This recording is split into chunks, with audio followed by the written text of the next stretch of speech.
Hormuz প্রণালীতে আটকে পড়া বাংলাদেশের ৬টি জাহাজ পার হওয়ার অনুমতি দিয়েছে ইরানের নিরাপত্তা কাউন্সিল। বুধবার ঢাকায় ইরান দূতাবাসে এক সংবাদ সম্মেলনে এই তথ্য জানান বাংলাদেশে নিযুক্ত ইরানের রাষ্ট্রদূত জলিল রহিমি জাহানাবাদী। বলেন, হরমুজ প্রণালী দিয়ে আটকে থাকা ৬টি বাংলাদেশি জাহাজ পারাপারের অনুমোদন দেওয়া হয়েছে।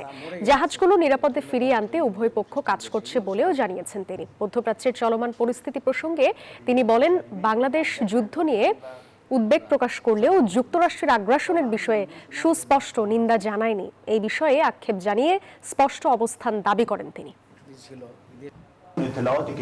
ছয়টা জাহাজের কথা আমাদেরকে জানানো হয়েছে, আমরা তেহরান এটা জানিয়েছি। ইরানের জাতীয় নিরাপত্তা কাউন্সিল সেটার অনুমোদন দিয়েছে। আমরা আমেরিকার সাথে আমাদের কোনো ধরনের আলোচনা হয় নাই। আমরা আমেরিকার এই 15 দফা প্রস্তাবের ব্যাপারে কোনো ধরনের উত্তর আমরা দিইনি।